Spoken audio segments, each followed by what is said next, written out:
In the executive session, we reviewed the semi-annual executive board session meetings.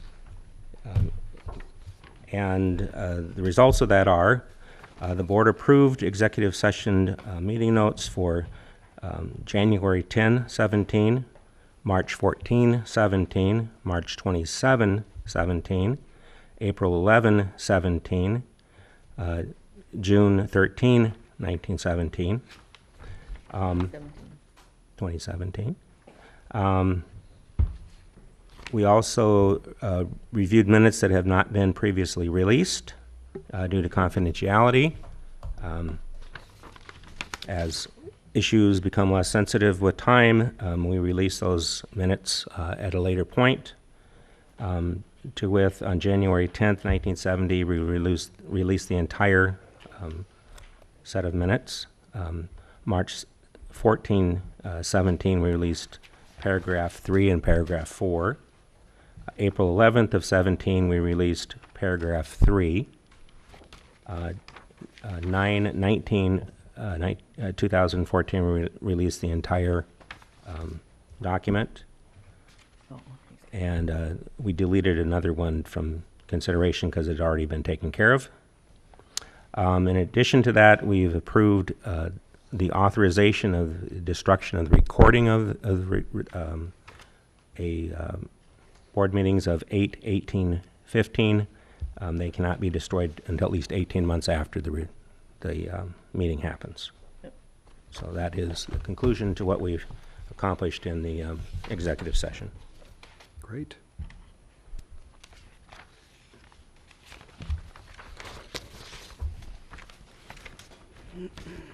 Okay, the agenda for tonight's meeting. I move we accept the agenda as presented. Second. Okay. I was wanting to remove one article from that. I would like to remove the administrative report for later discussion.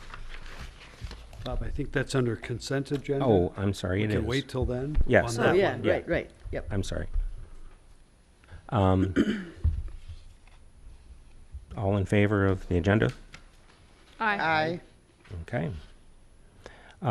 Next is a hearing on the ordinance and budget for 2017-18, this document. Are there any persons from the public who would like to make a statement? Anybody from the public would like to make a statement? On this document. Topic. Yep. Hearing nobody say anything about wanting to say anything about this document, we will consider the hearing for those comments to be closed. Thank you. And now, next we have public hearings of anybody who wants to talk. And I think, Beth, you're one of the people on our list to come up and speak. Okay. What I'm bringing you is the Champaign County Audubon's report of breeding birds for last summer. And I should tell you how I go about it. Maybe it's not a real scientific type study. I use my ears a lot. I don't spend a lot of time looking for nests because I don't want to disturb the birds that are nesting. And so that's what I do. Get out there and see what I can see in the different parks. So I'll maybe read you the letter I came. Champaign County Audubon would once again like to commend the Urbana Park District for its strong commitment to careful management of the natural areas in the system. With the addition of the wetland project at the Perkins Road site, a wide range of habitat variety is included in Park District property, woodlands at Busey, prairie and stream corridor at Meadowbrook, and wetlands and prairie at Perkins. Provision for and protection of natural areas in the development plans for Weaver Park is also valuable. These oases for wildlife within our large expanse of agricultural fields become increasingly important as our towns expand around them. They're particularly vital rest stops for migrating birds in spring and fall. If you're a bird flying over this part of Illinois, what do you see? Corn and soybean fields. So when you see something like Urbana in general, in particular, Busey Woods is a great, keep up the good work. This report covers the year 2016. About 8 observers were involved, plus information collected from other observers via our Audubon Bird Notes listserv And I just mentioned, anyone in the park districts out in the parks and see something interesting, let me know. Beth Chato organized the effort, did most of the data compilation and entry. Others contributors include Charlene Anker, Roger Diggs, Ellen Parker, and Bob Vaden. During the breeding season, a total of roughly 20 hours was spent in the field, plus an estimate of 25 hours for computer data entry. Busey Woods Crystal Lake Park had 51 breeding species, including a family of green herons and a pair of barred owls. They had 7 blue-gray gnatcatcher's nests, those little tiny guys, and a parallel warbler was on territory. And because Busey Crystal Lake is a major stop, I've also included a list of the spring arrival dates and a report of our spring bird walks. And we'll start our fall bird walks again in September, every Sunday morning through September and October. With 59 species, Meadowbrook Park had the highest number of breeding bird species in the district's parks. Highlights were the yellow-billed cuckoo and a willow flycatcher, as well as nesting bluebirds and tree swallows. Family of ruby-throated hummingbirds were seen. Perkins site continues to be a home for young wood ducks. Also had a family of spotted sandpipers, several nesting Baltimore orioles, a total of 43 species. Weaver, with its marsh, is becoming an exciting place as one of the best of the few wetlands in the county. It had breeding evidence of 37 species. This year, a pair of blue-winged teal had young. They had a sorrel rail and a family of coot, in case you know any of these guys, but they're something unusual in our territory. Both great blue and green herons were also there. And then I have a list of what are in my report here, and I am also preparing this electronically, and should I send to you? That'd be great. Thank you, Beth. Yeah. I think I can do it this year. I think I've got it figured out. So Weaver Park must have the greatest density of breeding birds, because that's the smallest, Yeah. that's the smallest area, and for 43, Mm-hmm. that's a lot of Or birds 30 in that small 37. space. 37? 37, okay. Yeah, but that's still a lot Yeah. for such a tiny place. It is, that's incredible. I keep thinking I ought to have more sparrows in the prairie sort of thing, but we haven't heard too many, other than the migrating ones, but I was out the other day. But the fact that the pond is there, we don't have many marshy type areas in the county. Yeah, And in the yeah. spring, it has a great number of, let's see, how many do they have? Oh, that's just the breeding bird, they don't have a whole. Oh, yes, they do. 57 different kinds of birds altogether throughout the year, and that information is in Yeah. this too. That's astounding. Greg Lambeth used to remark that the marsh at Weaver was the best marsh in Champaign County. Yeah. And, it's very compact, so it shows what you can do with just a little bit of area. Yeah, I never would have guessed that there would be that many, because, Yeah, I mean, how big is that pond in relationship to the size of this room? about twice. 3 as big, times, maybe? twice? It's pretty.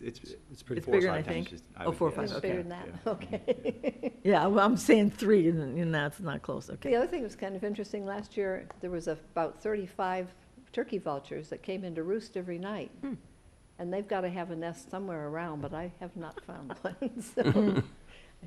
But they were there in large numbers, and I think they probably are this year too. They're increasing because of our roadkill. We've got lots of food out for turkey vultures. So, Beth, I think you might have heard it from Matt, but we also had a river otter sighting at the Perkins Road site. doing what? River otter. Oh, Perkins that's site? great. Yeah. Yeah, No. that's exciting. Mm-hmm. Yeah. Oh, jeez. So the same morning they saw some baby wood ducks shot across the road, so very exciting. I'm gonna build a house out there. Put up a tent and do something. We're gonna build a blind or something so we could just creep up Just go up there. and see. Yeah, Yeah. wouldn't that be fun? The wood ducks have been there for a couple of years, just Oh, yeah. very Yeah. reliably. Now, are they still there? Probably, I Yeah. would think, yeah. Ugh. The babies were there, it was probably 3 or 4 weeks ago. No, so. they Yeah, but the weeds are so tall. Could Yeah. we see them? I mean, that's the crunch, right? should Forcing actually talk to amphibians Matt about what he sees out there too, Oh, yeah. because he's out there all the time. So. And who would like to have this paper copy here? I can take it unless Okay. Tim wants it. Is there? Okay. Oh, there were? Yeah, great. So we just upped the Crystal Lake Park number. Oh, what'd you see? We had baby wood ducks at Crystal Lake when Kara and I went out and did the lake monitoring program a couple Really? weeks ago. And I only just remembered because we were talking about wood ducks at Perkins. So we just added a Crystal Lake number. And someone reported they had a green heron out at Meadowbrook, at the, The Douglas Creek The wetland? Douglas Creek That's wetland. very exciting. Yeah, very cool. That's great. Thank you, Beth. Doesn't take much water. Great information. Yeah, Thank you Beth, very thank you much. for all your work on this, because Thanks, I know Beth. it's not a simple thing to get all this collected and collated, and I enjoy it. I'm very impressed with your ear. Mhm. Yeah, and you're a great sponsor, co-sponsor for us. Yeah, Many efforts, yeah. so appreciate your work. Introductions? We have all the Quite a staff few. involved? Yeah, I think we have however many we can fit. Yeah. We've got 1, 2, 3, 4, 5 listed. Andy's at the table already. We are a little late for summer. For the benefit of the audience, I'm Dana Mancuso, marketing person here at the Park District, and this is Megan, and she will introduce herself. She's been here for the summer. She started in May, and she has made herself at home and been a great contributor, and I wish I could keep her around longer than the summer, but she'll have to go back to school, unfortunately, so. But she could talk a little bit about herself and what she's been working on. Hi, so this is actually my 4th year with the Park District. I've been working in aquatics, and I still do as a shift manager. And I've been working with Dana on promotion of upcoming programs and events with the Park District, and it's been really fun. She's been helping with Seussical and with our joint promotion of Parks and Recreation Month in this month with Champaign Park District, and a smattering of other things, so she can get lots of social media things. Oh, yeah. Whoever came up with the accordion pleated thing of all that's going on in the summer, it's really an extraordinarily useful piece of information. good. Yeah. I like that a lot. It's very helpful. Because it's Everyone not, loves it. if you only have one thing to put your hand on, rather than a this and a that and a this and that, and I tend to lose those in my piles of thises and that's. So I was really happy to have that, and it looks good as well. I mean, it looks good and it's useful, so thanks. Thanks, Dana. I can do 3 staff this evening. Woo. I've got Hi. Andy to my right, and then if Eric and Kayla want to come to the table. Joseph was going to introduce Eric, but he's fighting a chlorine issue at the Indoor Aquatic Center right now. So I'll start with Andy. Andy is our new project manager. Oh, yeah, we've seen him before, Yeah, maybe haven't we? familiar to you all. Andy's served us in a number of capacities. Started as an intern. He's been our recreation service supervisor and our athletic and wellness manager. In those capacities, he successfully managed a number of projects and initiatives. Really did a dynamite job for the park districts and continues to. So we're really excited about bringing Andy on board, and fortunate that we'll have a little bit of an overlap with Caitlin, about 3 weeks. And so already they're working side by side, and we'll be able to make sure that Andy's up to speed as Caitlin parts our doors. Yeah, the concrete quiz will be in the next meeting. I'll start studying. Asphalt after that. So Andy, I'd invite you to say a few words if you have anything you want to Well, you know, I've been here for a number of years. Project manager is a position that I'm interested in, and taking a bigger role with district-wide initiatives. I feel, like Derek said, very lucky to work with this group here, so, and as well as the board members, as we all know each other already. Great. Glad to Thanks, have Andy. you. Yeah. Awesome. And I'm kind of stealing some of your thunder, but we've got a new planning and operations office manager. Kayla's joining us. Kayla comes to us from the Nature Center, where she's been doing very similar work for about 2 years now. Yes. And in addition to that, she has a certificate in GIS, and so she'll be able to work with us at some of our GIS mapping in our parks, and I know that she's very enthusiastic about that. Kayla, I Great. invite you to talk a little bit about what you've been doing and your interest. Yeah, I've been at the Nature Center since August of 2015, so close to 2 years now, and I've really enjoyed working for the Urbana Park District, and I'm glad I can come aboard here at Planning and Operations and see what's going on with the projects and get started working. So Great. So welcome.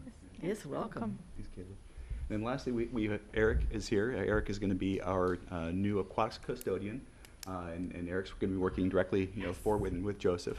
He's Great. Brings a lot of experience in doing various mechanical work as well, and so he's a farmer among other things and can fix just about anything. So Oh, we're excited hooray. to put Eric to work. And Eric, I'd invite you to talk a little bit about your interest or things you Well, enjoy doing. thank you. My name is Eric Buzzard. I've lived out in St. Joe all my life. I spent the last 4 years either in a field or in a truck. And I'm just pleased, very pleased to be here. Thank you. So you're going to be doing indoor and outdoor, or just, Yes. okay, doing them both? All right. So do you require some baling wire? I'm real good with bailing wire. Duct tape, I've got her made. Well, and Joseph has joined us. So Joseph, anything you want to add to working with Eric? No, if you didn't know, Eric will be working Tuesday through Saturday from 3:30 to midnight. And so far, Eric's doing a great job, and I'm really happy to have him here. And you know, we're getting caught up and getting everything done, and it's nice to have him. And chlorine problems? What's that? Chlorine problems? Yeah, we were having some over this evening at the indoor pool. Indoor has really taken a hit lately, hasn't it? I mean, It seems like it. We've Yeah. got a lot of sort of work to do. It really underscores the importance of the additional position that Joseph's got. That he's oh, working with. absolutely. Yeah, yeah. Because we're seeing that facility age and more and more components going. I know, in. and it still seems new, so it's it's hard to think of it. Yeah. A lot of people say that, you know, they compliment the fact that it still looks and feels new. Yeah. But behind the scenes, there are some things that we're working through. Yeah, yeah. So, Well, but we'll get it taken care of. I have no concern about that. Well, thanks, everybody. Thanks. Yes, Thank you. welcome aboard, everybody. And last but not least, I have Kelsey I'd like to introduce as well. Oh, yeah, I've seen her before. So, as Derek hinted, Kelsey, who is currently the Planning and Operations Office Manager, has been hired as the Administration Office Manager to replace Terrence. So Kelsey has a bachelor's from the U of I in Recreation, Sport, and Tourism, and she began at the Urbana Park District also as an intern, working with Ellen. And then she worked for Kathy in the Recreation Department, full-time as an office service specialist. And then she came over here to work with Derek as the Office Manager of Planning and Operations. Do we warn interns that they might, So- they might So- end up working for us long term? So we're really excited to have her in administration. I also have played kickball on the Urbanosaurus Rex kickball team with Kelsey, and I know her to be a very good teammate, and I'm sure she will be a very good team member of the administration team as well. Another great advantage is Kelsey's worked now in all three departments, Yeah. like Terrence did, so that really gives a great background on what's going on and how it works. And maybe Kelsey can touch a little on how the transition's going and. Sure, yeah. You know, it's going pretty well. I've been spending a couple hours every day over at administration, kind of, I guess, getting my feet wet. I had a lot of overlap with Terrence, which was really great, and he passed on a lot of excellent, helpful information to me before he ended up leaving. So that's just fantastic. But I'm looking forward to just kind of really jumping in and getting going with things. So yeah. And you guys always feel free to reach out to me if there's ever an issue with your board packets or anything like that. Just let me know. Well, I mean, you're the one to, at least, I mean, I was fairly frequently calling Terrence to keep, to tell me where I needed to be at a particular time. So, yeah, it's very useful Yeah, well, for us to have somebody competent and friendly and helpful, because you've got your sort of hand on the pulse of the Park District in a lot of ways, so. Yep, I'm glad to have you there. If you guys ever need anything, just reach out. So. We got your number. Yeah. Same number. 367. Thanks, Kelsey. Great job. Okay, so the UPDAC class of 17 and 18. Well, Ellen will be coming forward Oh. to talk about that. Just wanted to mention, as you know, we have an extensive process. Ellen does an excellent job of putting the whole year-long process together. I think she'd like to go over that, so we'll turn it over to you. Sure. Hang on just a sec. I realized. Were we supposed to discuss that? Stuff I needed, I've left on the chair. So you had received back on June 22nd a list of all of the names of those that we had received of people who were interested in serving on UPDAC. Some of them had actually filled out the actual application that we've developed. Several were still in the process of getting that to us, and others, there was just a verbal conversation with them about interest in serving on UPDAC. So I think I've actually got an updated one here since we've received 2 applications, the actual filled out applications just in the last 2 days, and I can hand those over to you, Tim, or Sure. Just pass them around quick so everyone has the latest copy. but there was, I actually think this is a really good class of UPDAC, potential UPDAC members, because they have a lot of different interests and they seem very eager to start. We've got a number who I've met with personally. I know some of the commissioners have met with a few of them, and I believe it's just a matter of discussing a little bit and then also making some recommendations and appointments. So at this point, I'll open it up for discussion if you have, and answer questions if you have any. I think we've had a pretty good pool of applicants for UPDAC. I was just personally concerned about the areas that were not reaching the other parks. That seems to be kind of ongoing, like other parks. Areas There's of the like 4 different parks, if I remember, that we didn't get representation from. And so, I mean, outside of that, I think we have a good pool. I'm just concerned about, like, moving forward, how do we reach representation for other parks? That I'm not sure. It's kind of hit and miss, I think, each time we get candidates. So. You know, it is. I mean, we really put the information in a wide variety of different places.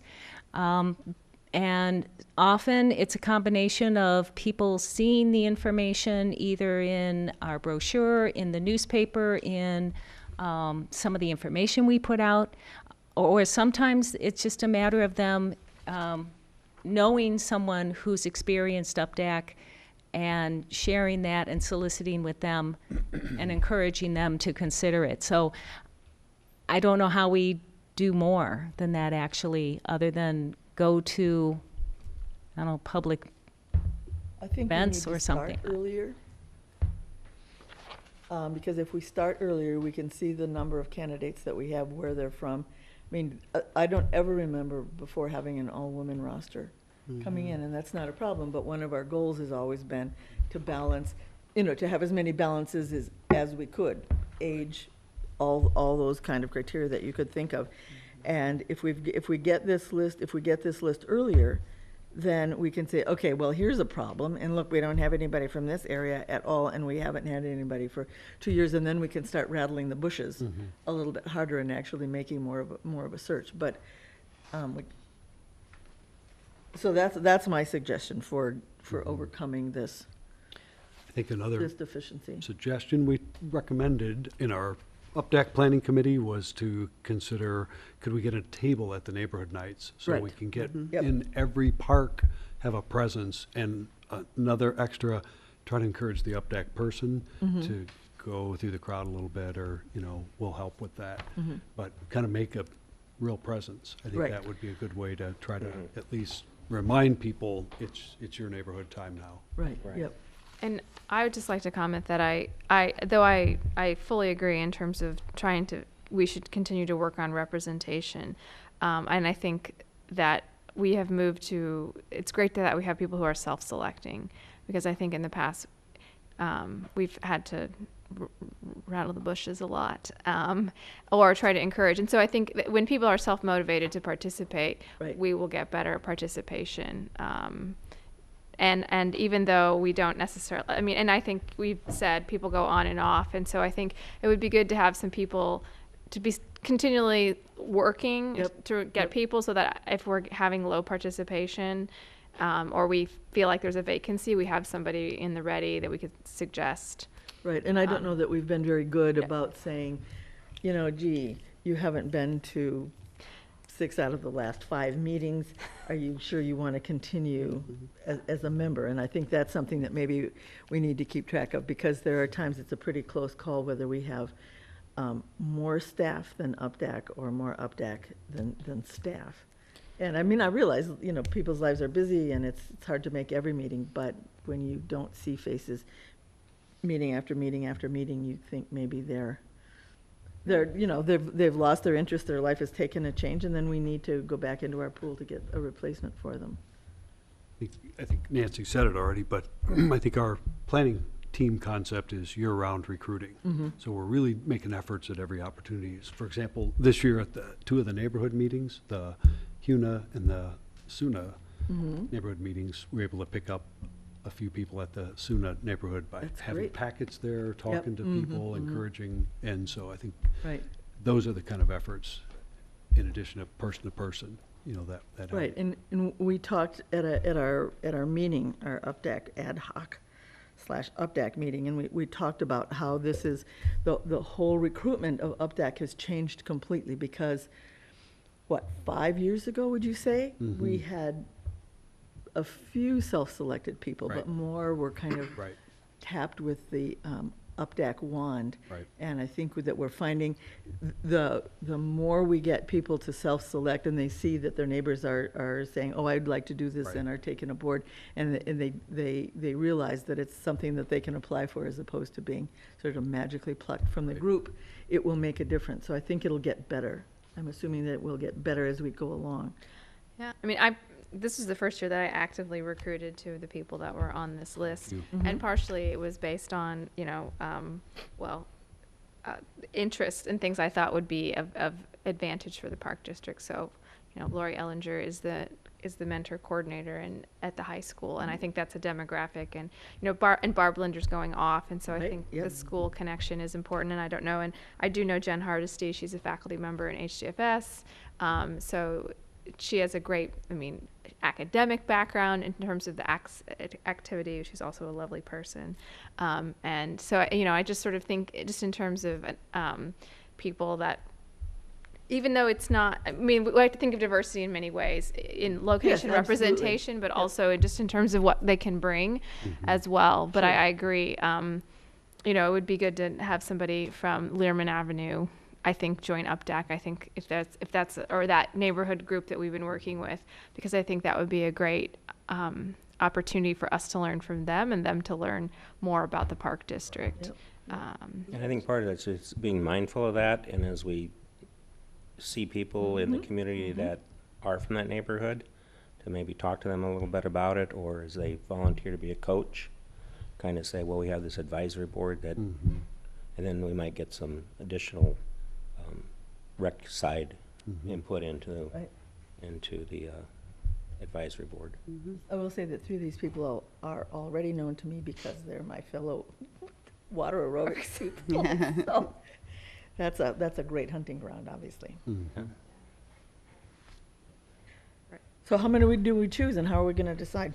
I think the staff recommendation was anybody that's been, communicated with and is agreeing to, we should approve who said yes. I did not Anybody? have an opportunity to communicate with one person that was assigned to me, Melissa Longson, but I don't know if she self-nominated or was.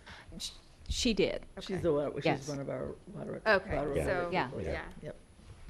Yes. And then I have Vanessa Lane and Lori Ellinger. I've were my recruits, so I've communicated with them. So actually on the list, there are 9 individuals. We really only need 6 to be appointed, unless, you wanted to appoint more on the chance that, we lose a few. Well, actually, Vanessa Lane came in. I had not included her on the list because at the time when I had talked to her, both Meredith had been talking with her and I had talked with her. She expressed interest, but then she had okay, she's that one. Yeah, she's the one that had a conflict with an educational program she was in. That has since changed, and so she literally sent me her application this morning. So it's like I threw her in, figured she was very eager, sounded very interested and eager, and so I included her in.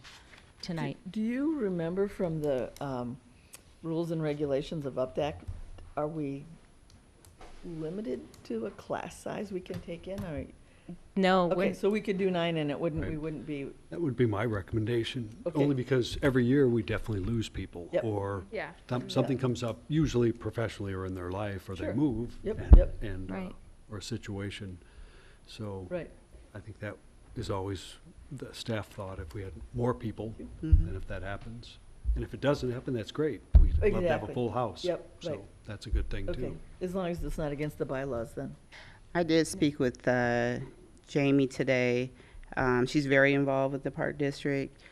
She has a very busy life, but she is very interested in being on UPDAC.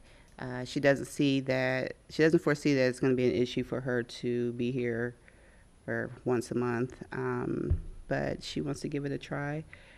She said it was, seems interesting, and it kind of fell into her lap. So she's interested in participating, and so I'm comfortable with her. My other one was Karen Powell. I did reach out to her. I did not, her voicemail is not set up, but I did send her an email, but I have not received a response back from her. Okay. And she was one that picked up the application at the Carl Park Neighborhood Night and completed it and submitted it. So she's definitely self-nominated in that regard. Haven't had a lot of conversation with her other than that evening. Mm-hmm.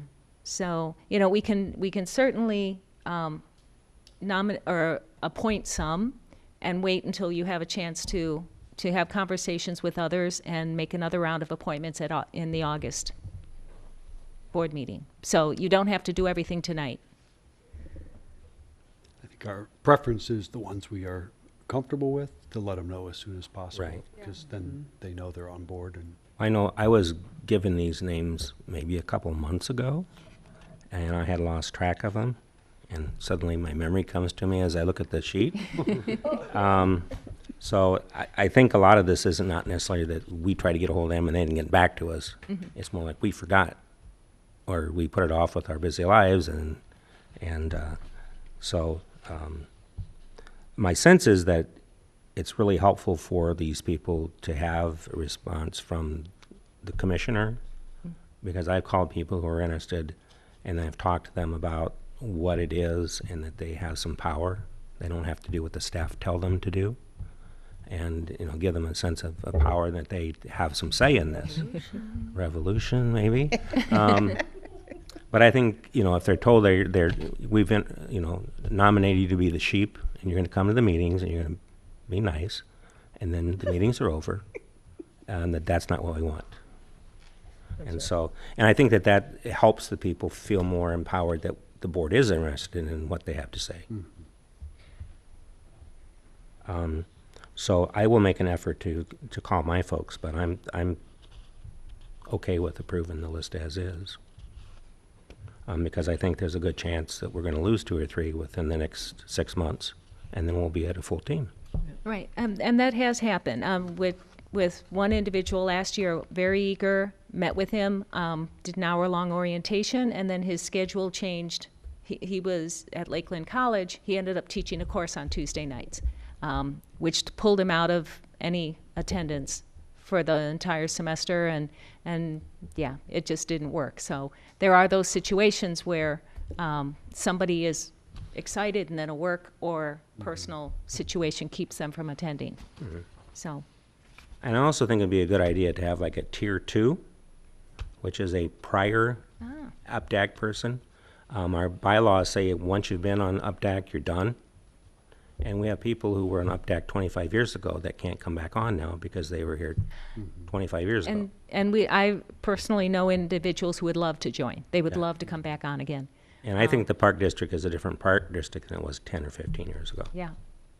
Yeah, that's very true. We're doing a lot of new things. Updating our bylaws to allow that would just be a simple bylaw change. Yeah. I think staff's been supportive of that, but it seemed to be a tenet always at least held for many years that you want fresh perspectives. We're okay with that too. Right. I think the key is to find people But it does feel a little bit difficult when you know somebody would really like to serve again, and just because they've served to say no, or not have a program or an opportunity in some way for them, so. So maybe 3 out of 8. Right. Or It'd be a good opportunity Different for our tier. foundation membership, but Yeah. certainly UPDAC is usually something that's near and dear to people's heart because it matters. Mhm. Yep. Okay. So you ready for me? Shall I make the motion? Are we Motion good? would be good. Motion would be good. All right, I move to approve the following candidates to serve 3-year terms as part of the 2017-18 class for the Urbana Park District's Advisory Committee. Candidates: Jennifer Hardesty, Karen Powell, Kay Holly, Lori Ellinger, Sue Kim, Amita Sinha, Jamie Gleisner, is it Gleisner, is that how it's pronounced? And Melissa Logsdon. Oh, and Vanessa Lane. Yes, please, yeah. And there's also Rick from Rick's Bakery on this list. Yes, but I wasn't that sure of his strong interest. When I visited with him, he wasn't he really wasn't that interested. But I included him anyway because Bobby had given us his name. So, but no, I think this is a good list. We can approach them again. We can ask him again. Absolutely. That's right. I think that goes back to that year-round. Right. where If you knew somebody, maybe it's a job for one of us to stop in the bakery and say hello. I'll second that. Oh, I don't think this takes a roll call. All in favor? Aye. Passes unanimously. Let's, UPDAC Advisory Committee. I think we have a Thank you, Ellen. note to that You're welcome. effect. That one. I think Brett's report is included. we learned a lot about the police. Certainly Policing of the did. parks, yeah. Very, it was a, interesting and informative Mhm. session. Yeah, and I think it's good because this committee that focused on policing, parks is a piece of that too, and I think we sort of agreed with the importance of the policing, but let's also look at recreation and parks and Right. how we're involved in that.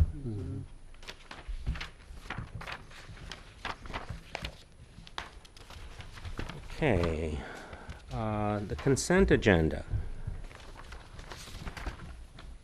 Would you like me to pull the administration report for you? That's all right. The consent agenda, these are reports and minutes that are sent to the executive or the board for our review. We used to go through each item and spend a lot of meeting time going through those. We now go through them individually, and if we have any questions or concerns, then we bring those items forward, at which point we will discuss later in the meeting, but the other items are just approved in mass in an Osmond Bud fashion. So are there any articles that people are wanting to pull? I'll pull the administration report. Very good. Good idea. Still mind reader. Okay. Any other reports? Okay. Given that, we'll be looking at approval of the board minutes of the study session of July 6th, 17, June 17. Approval of the minutes of the June 13th, 17 regular board meeting. Acceptance of the philanthropy report with gifts listed with gratitude. Monthly reports, administration, which is pulled. Planning and operations, recreation, approval of monthly payment accounts payable, and action on resolution 17-10, to enter into a lease agreement for the 2808 South Race Street. This is the house at Meadowbrook. So those are the items. I move to approve all the action items on the consent agenda except the administration report, and accept all the information items listed on the consent agenda in an omnibus manner. Second. All in favor? Aye. The roll call. Oh, is it a roll call? Yep. Yep. Aye. Aye. Aye. Aye. So carried unanimously.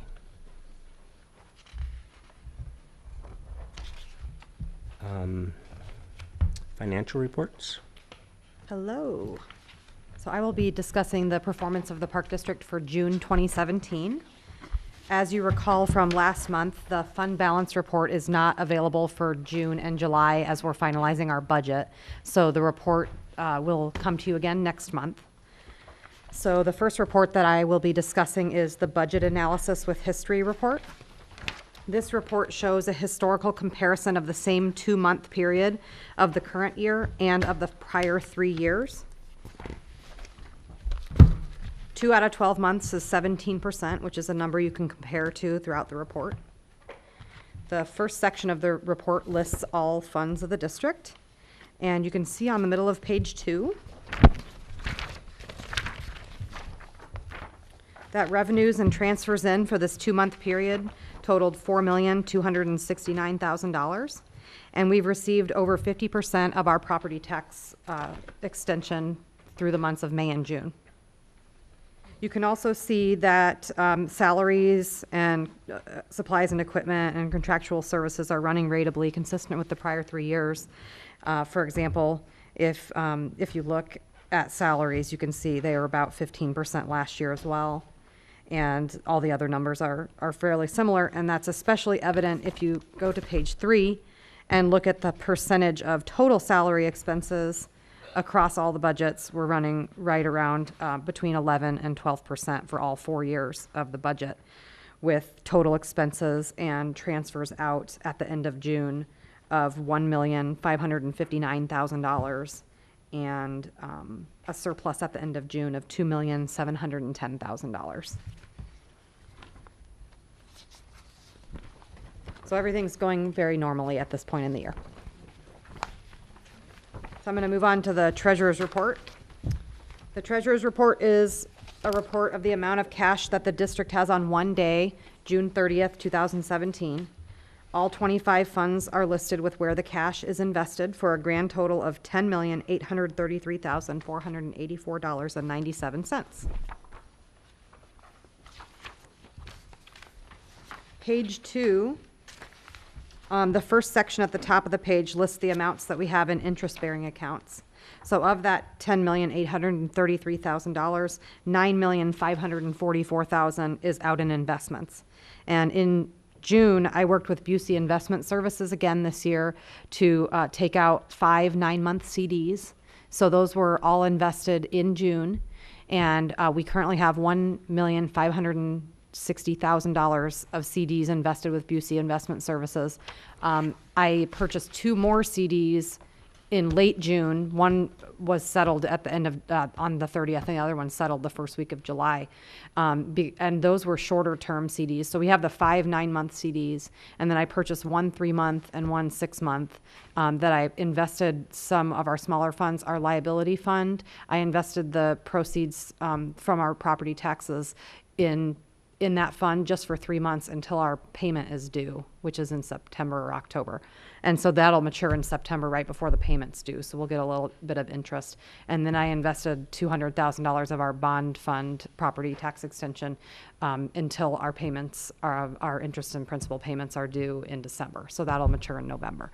So I try to get a little bit, I'm narrowing in on all of those specifics. And, you know, Dottie did a really good job of leaving us with those laddered CDs that I've been rolling forward. And this is kind of my next step to say, okay, where are there funds that we basically just have in a high yield savings account, but where can I do even better for short-term investments? So I've been working really hard at that with this Busey account. It's been working really well. Isn't the high yield savings account an oxymoron? Yeah. So, but it's higher than a regular savings account.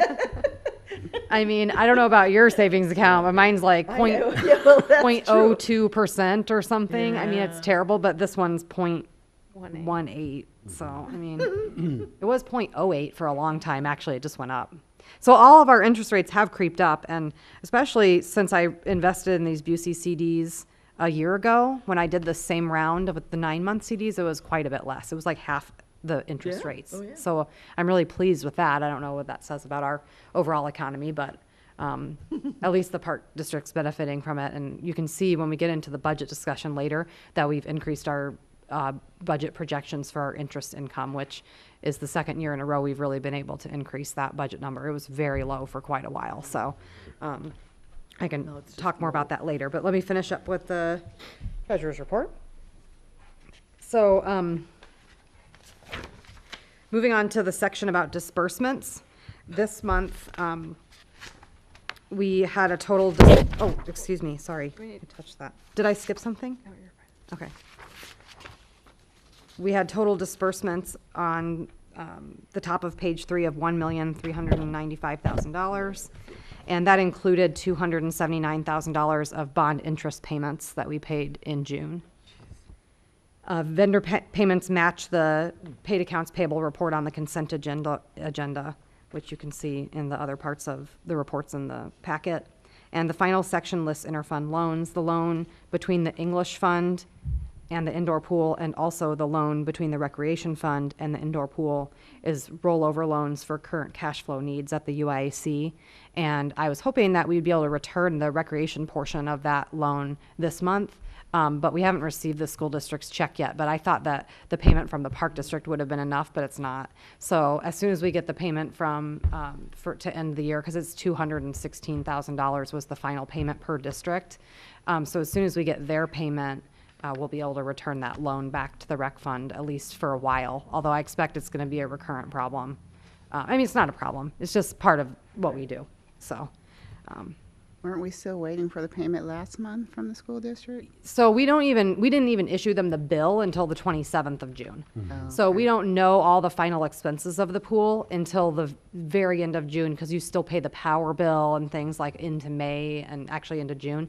And we were still waiting for the P card payments to come through on the cycle that ended at the beginning of June, that don't really come over to our office till like around the 15th, because we have to make sure all the final expenses are paid through April 30th. Gotcha. So like if any employee in the whole district had taken an invoice and not paid it until the end of May, we wouldn't know about it until like the middle of June. So, and there actually was a couple of those. So we are always in a good position if we wait. And the contract says that, or the intergovernmental agreement says that we should wait, that it's due to them by the 30th of June. So it's within our time frame to submit it at the end of the month. That way we don't have to make changes after the fact.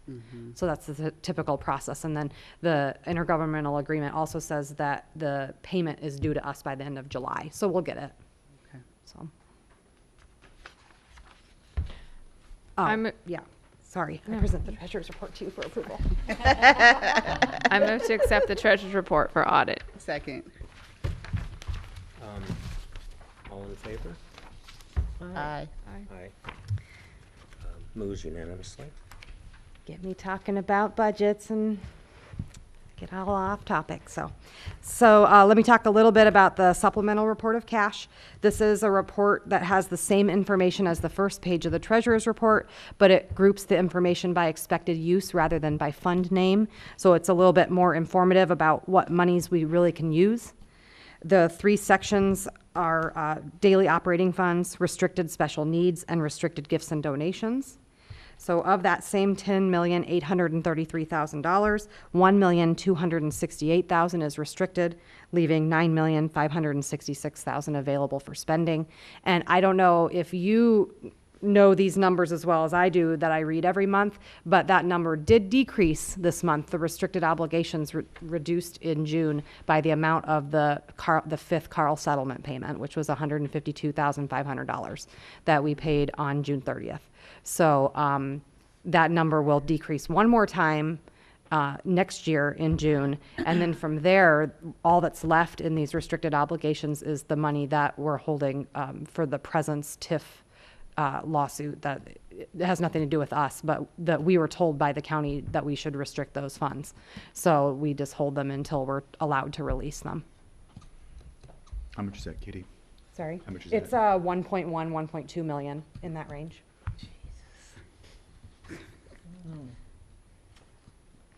So, okay, that's all I have to say about that one.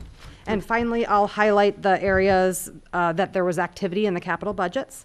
So the places with asterisks had activity, and note that there's asterisks in 2 different columns this month, in the April column from FY17 and also in the June column for FY18. So in the 2017 capital budget, revenues were received for tributes and donations, and the first installment from the city of Urbana for the intergovernmental agreement for the sediment basin project was received as well for $90,766. Expenditures occurred on recreation small equipment, the demolition of 901, and trees in Crystal Lake Park.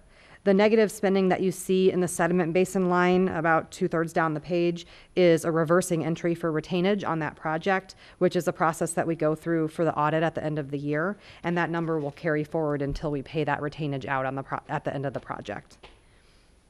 In the 2016 capital budget this month, expenditures occurred on ADA projects, memorials, and construction crew projects, and also retainage for the sediment basin was coded to this budget as well. So you can see that down in the contingency line where there's that negative reversing entry. And FY17 payables were also expensed for the sediment basin project and the PRC roof repairs. And finally, in the 2015 budget, expenditures occurred on memorials, nature play, and the bioswales in the Nature Center parking lot and on the Larson Park tennis court. And payables were expensed for the sediment basin and nature play as well. And if you don't have any questions about the budget reports, I will hand it over to Caitlin, Andy, and Derek, who have some updates for you on capital projects. All right. Hi, everybody. So just a couple of things as we wind down on our what were our spring projects that kind of bled into summer based on weather. We have received the 2 mowers that you guys approved last month, so that's great news for our mowing crew as they have brand new pieces of equipment to be out in the parks mowing the grass that is hopefully now growing after our rain in the last 2 days. So that was a very nice surprise that it came that quickly. There's been times where we're waiting for equipment for months based on when things are ordered or when production schedules are for different companies. And so the mowers being here, 3 weeks after they were approved is refreshing. So we also had good progress happen at the Larson Park tennis courts. We believe they're nearly done. Derek, Andy, and I will probably go out tomorrow to do a punch list and see if anything additionally needs to happen there before we release people out to go play tennis, which is exciting. We do know that there is one thing that didn't get to happen because of the weather, that they weren't able to put out any grass seed this season since they were delayed until here the beginning of July to finish construction. So they're aware, Cross Construction is aware that they'll be back in the fall to do the grass seeding, and we'll help tend that as we need to. So it might still look a little rough out at Larson Park for these summer months, but it'll get better. Are they going to straw that area to keep the mud at a level? We can ask them to. It's a good idea. Yeah, because though we've improved the drainage, so hopefully it won't be too muddy. But yes, that is something that we'll consider asking them to do. Thank you.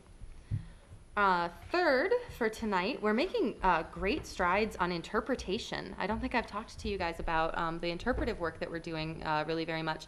We're getting interpretive signs for the Prairie Overlook. We had a generous donor to help us update the signs, which I think the current ones were made by Derek. Yeah, as an intern. As an project. intern. So Money's worth out of that. Yeah. The interns have a big impact. This is the story we need to tell. So we're getting fresh interpretation out of the Prairie Overlook after a donation. We're getting a sign at the Douglas Creek Wetland. And then in Crystal Lake Park, we're getting a sign for the bioswales through the IDNR grant to explain how stormwater works. Taylor Studios is doing all of this work with us, and they also helped us create the new kiosk map and the nature play rules signs that are up there. We got our first looks at their new designs for Meadowbrook, and last week. They're doing updates. We're still working through them. I can't wait to show them to you. Well, I guess Andy will probably be showing them to you, but I can't wait for you guys to see them because they're stunning. They're going to be transformative out there. and I think just really fresh and modern looking. And we've done what we think is a very good job internally, really paring down the amount of information that's on an interpretive sign. You see so many signs out there that have just paragraph after paragraph of text, and we really want people to understand the main points that we're trying to interpret. And so, not to say we're not, you know, thinking that our visitors can handle some information. We know they can. We're just trying to really be good interpreters and storytellers, as opposed to just, you know, dumping information on people. So we're really excited to get those designs out, and we anticipate that they should be out for bid.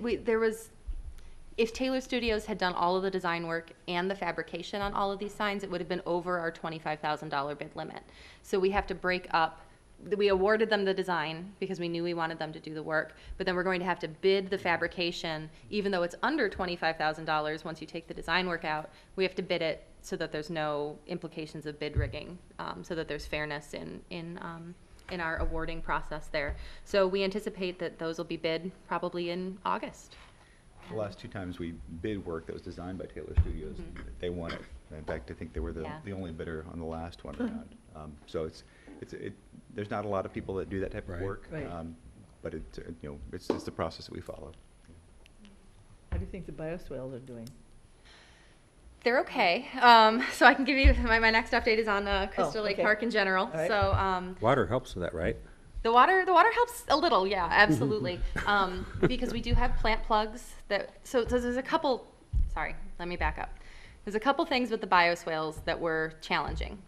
One was that our sedge seed mix, we were always concerned about how, and that's what's in the middle there, the middle areas of each of the medians. We were always concerned about their stratification, and we actually asked NCAP to do some work removing some of the soil and then having to reinstall sedge seed. So we know that one side of the medians really probably doesn't have a lot of growth right now because they only just got seed in the last few weeks.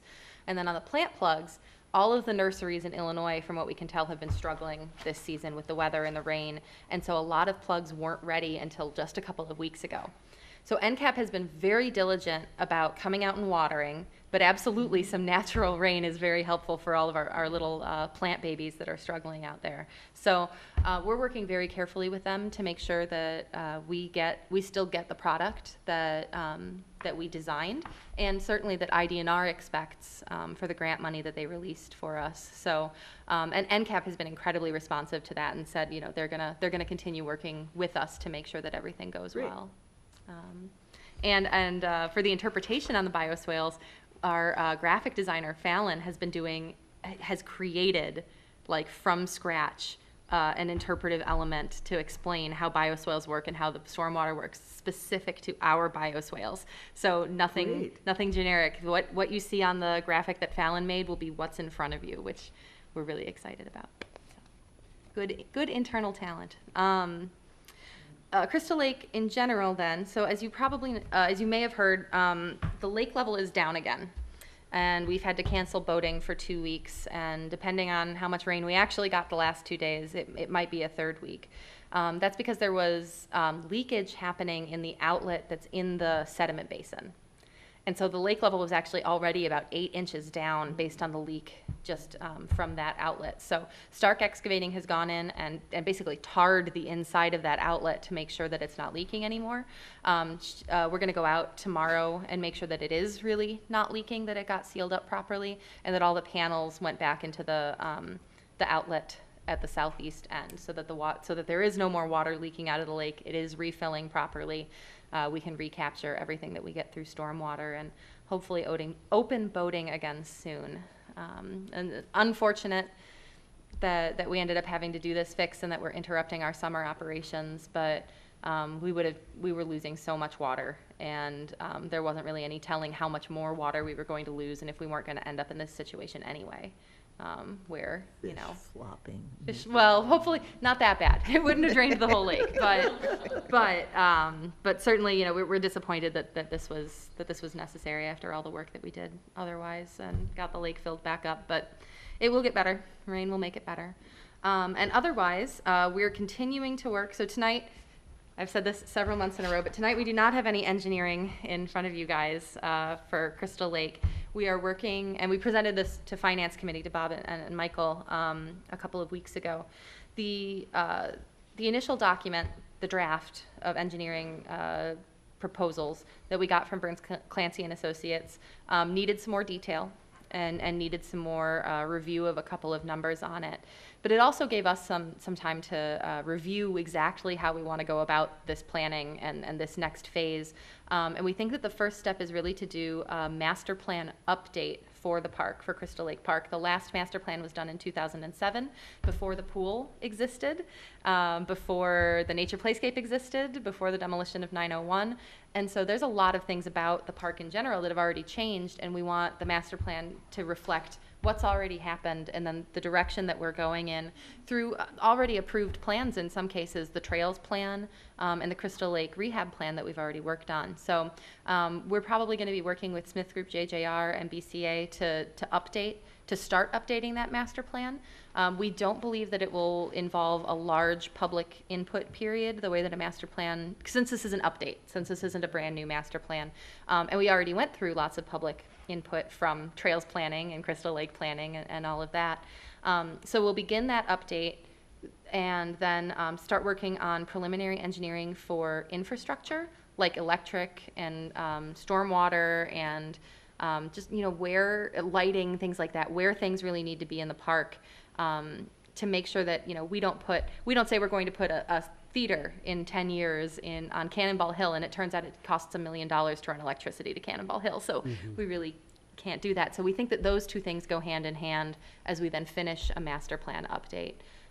So I would anticipate that sometime soon, hopefully August, we'll have at least the start of an engineering scope for you guys to review and hopefully award as we start moving forward with this. So does that include the roadway? It would include the one-way road system, yes. That's the other part that we really need to do some work on, that we need some traffic engineering completed on the one-way road, shared road system that would include a lane for bicycles and pedestrians. And I suppose those are my capital updates. Thanks, everyone. Great. Thank you. It's Tim time? Sure, great. Let's see, I think we had some staff introductions tonight, but really just wanted to kind of suggest we've had some staff changes. Obviously, with changes comes new training, new focusing, and new opportunities.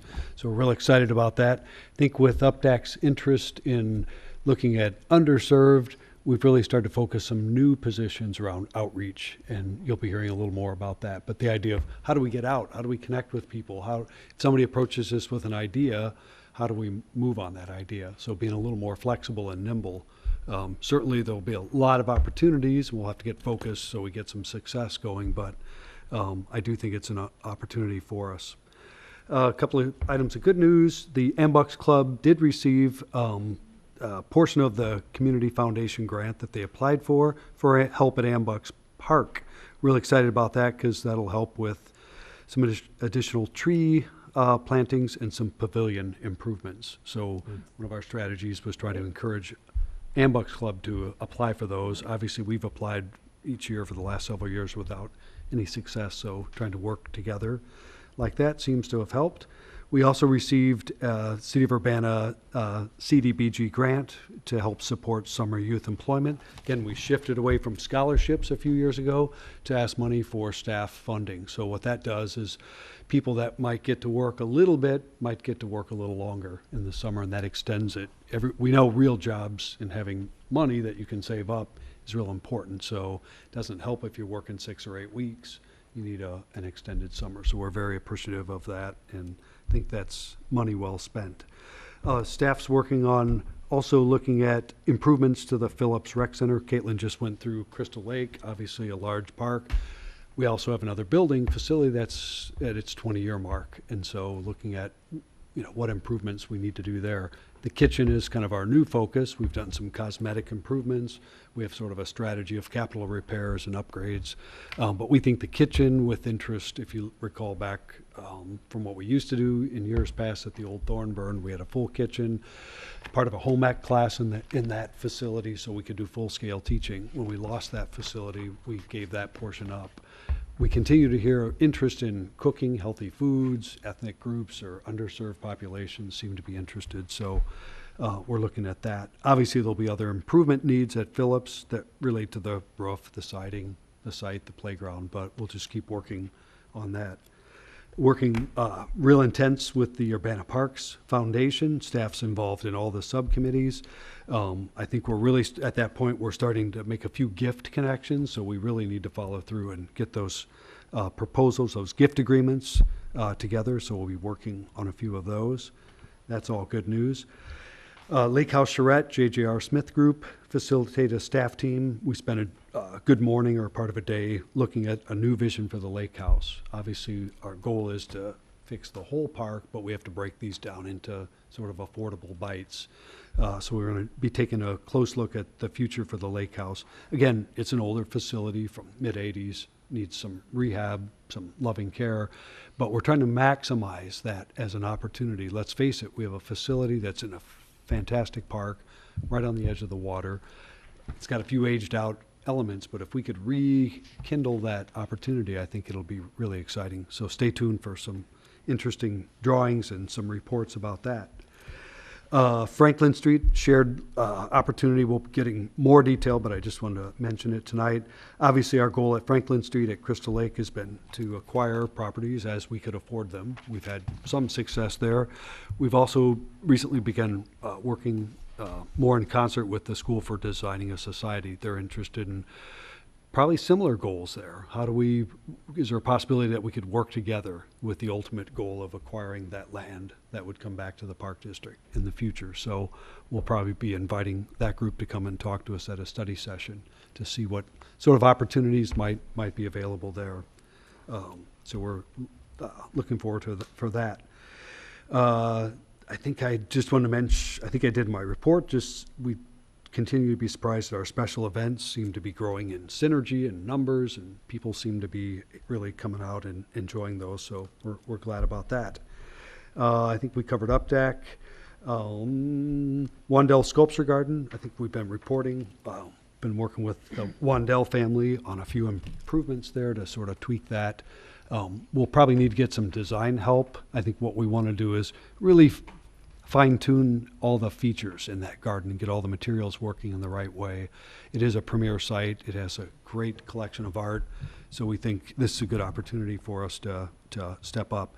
In addition, some of the current signs are failing. They're really not ideal, a couple of them that, fit out there. The sculpture recognition sign was a temporary sign. I think it's been there a lot of years. So this will give us an opportunity to sort of pull that look together while still being consistent with the overall vision for that park.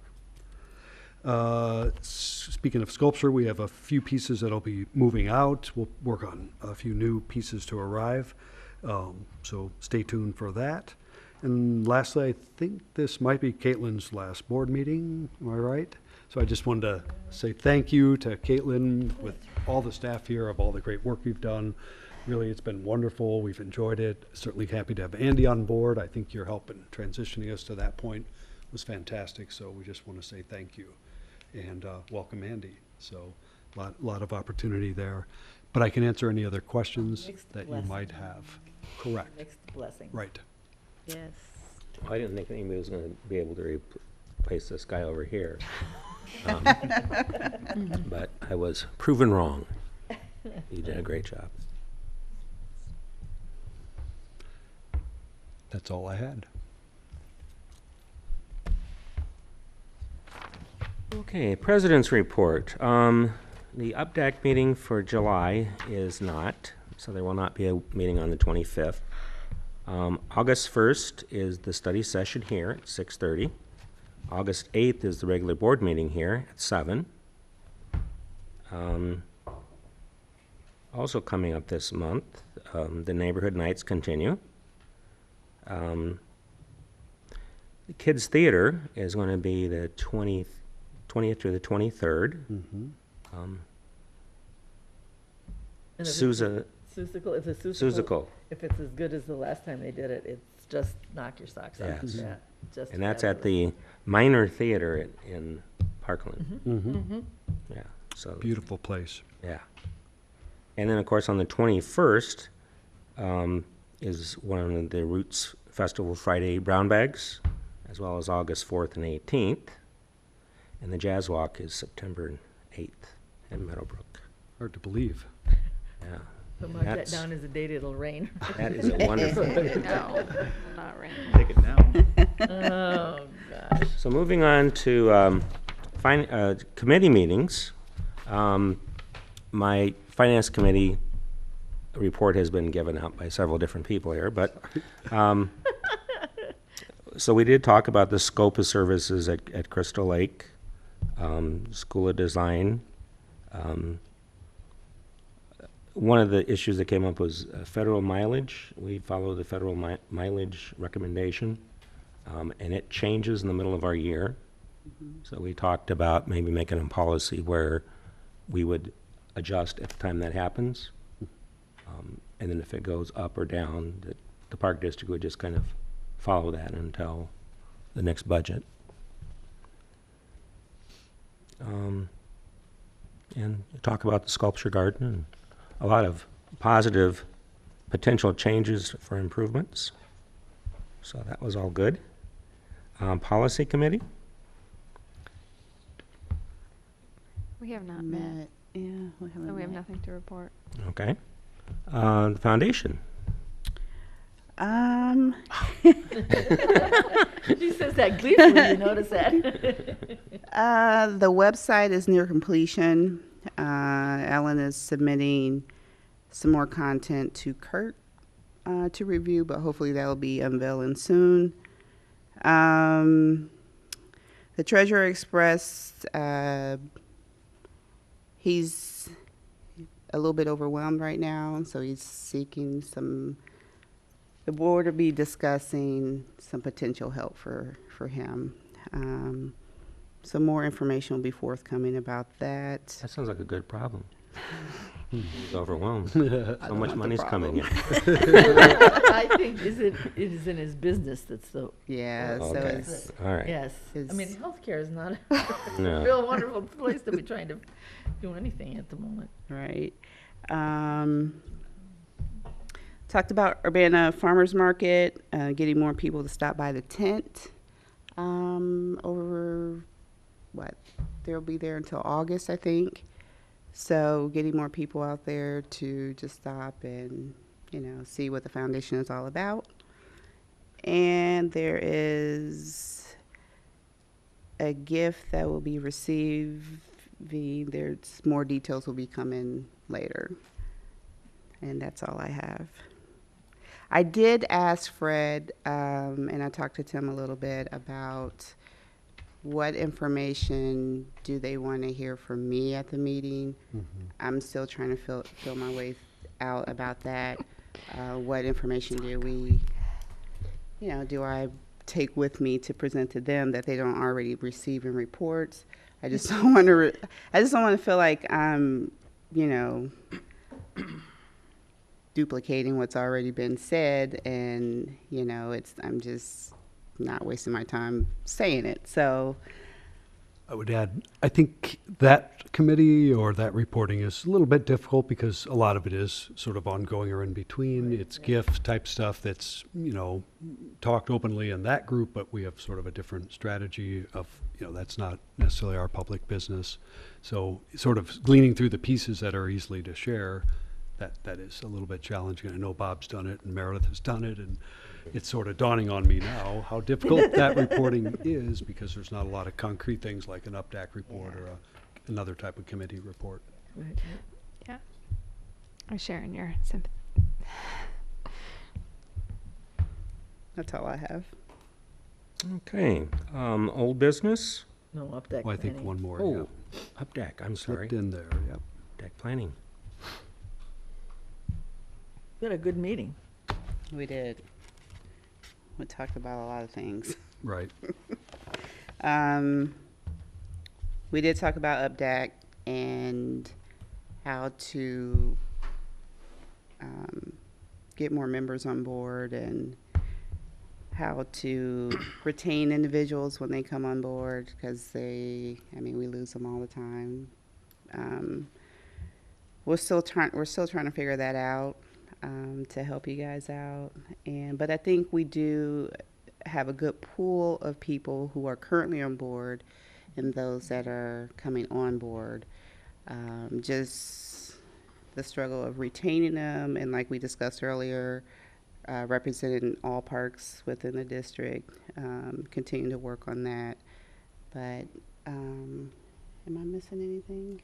We talked a little bit about having a theme for the year, so that people coming on would have a sense of what we were trying to talk about for the year. What else did we do? The other was the idea of potentially the first year, third year mentor Right. concept. Yeah. Yeah, we talked about trying to set up some sort of mentoring program so that the first years wouldn't feel quite so lost. And we could take advantage of the third year's, it's like law school, Right. the third year's experience, so. And the Jeopardy question, right? Something that will help staff and update to engage more outside of just a meeting, so they can get to know you guys a little bit better, and what you do. Find out some other interesting things about yourselves other than the minimum that they see within the meeting. So I don't know. It was just an idea that was suggested by Brad. It's not really anything concrete right now, but I think that will be forthcoming as well as we kind of get a sense of, how that's going to work and how that's going to involve everyone here. So, Lastly, we identified the last 4 months of topics to propose topics for the rest of the year. Right, yeah. I mean, it's hard balancing Right. we have the fiscal year, we have the UPDAC year, we have the Exactly. calendar year, so.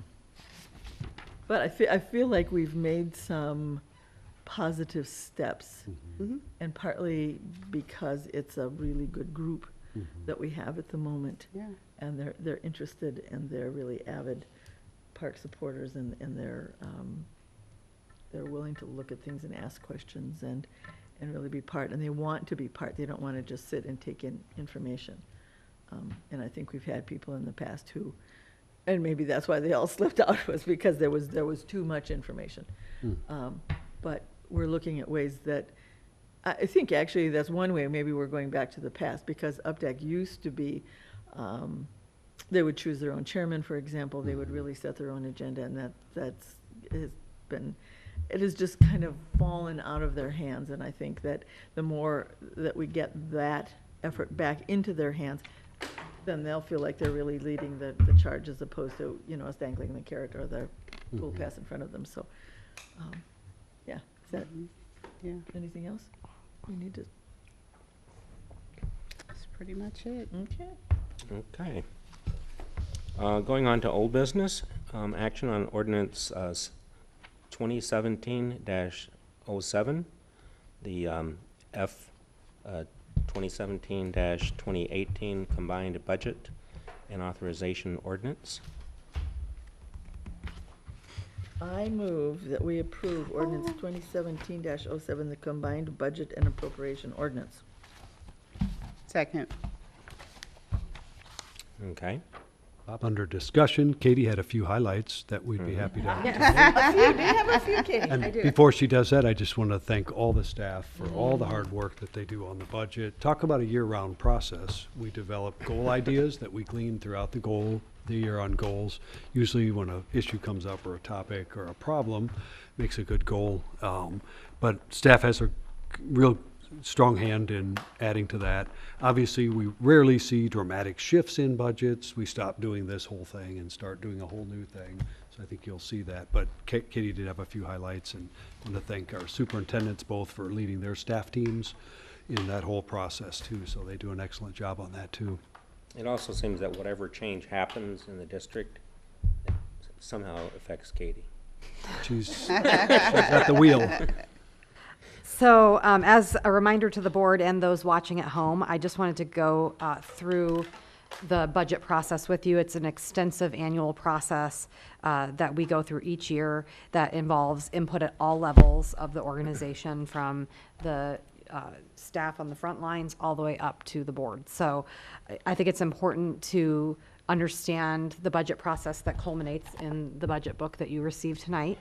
So in February and March, after months of preparation, the superintendents forward the budgets to the administration office where I begin my work. And they really begin their budget process in November for the next year. That starts on May 1st. Much rest is there? And so after the final property tax extensions are known at the beginning of April, I'm able to prepare the preliminary budget for you, which I usually hand out at the April board meeting.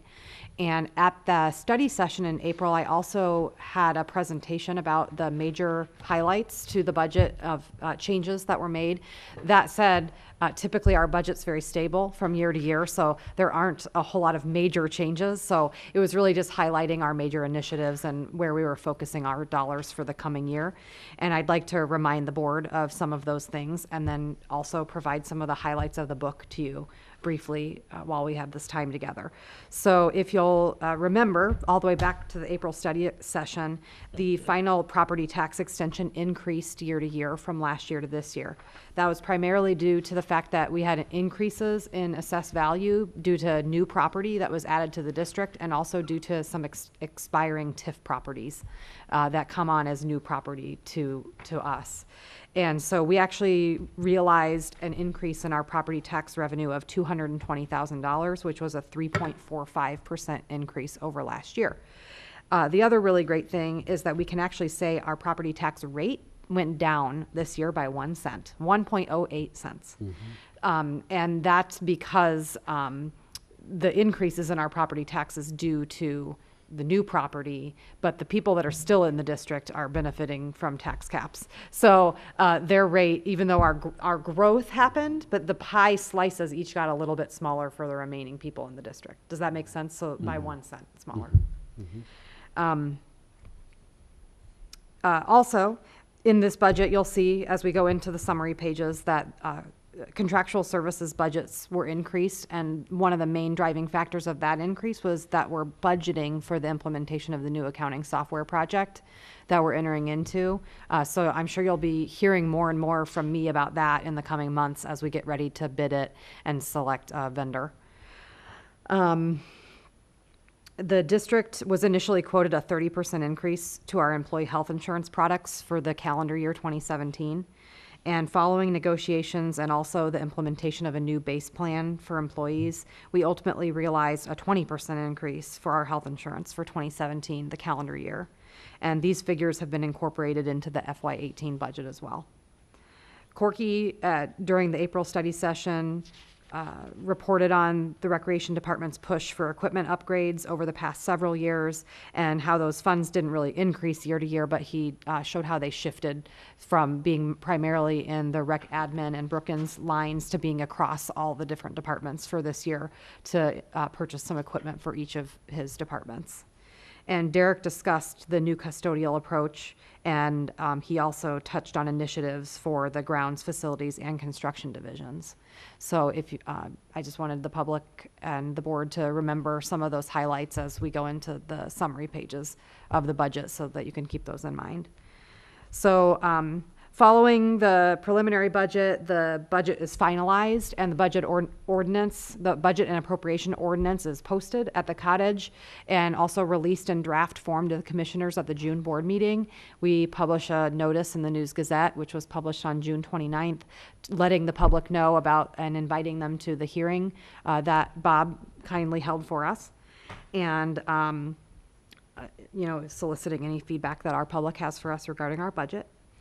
And then in July, the budget book is finalized and prepared, and along with the budget and appropriation ordinance's approval, which is filed with the county clerk following the board's approval tonight.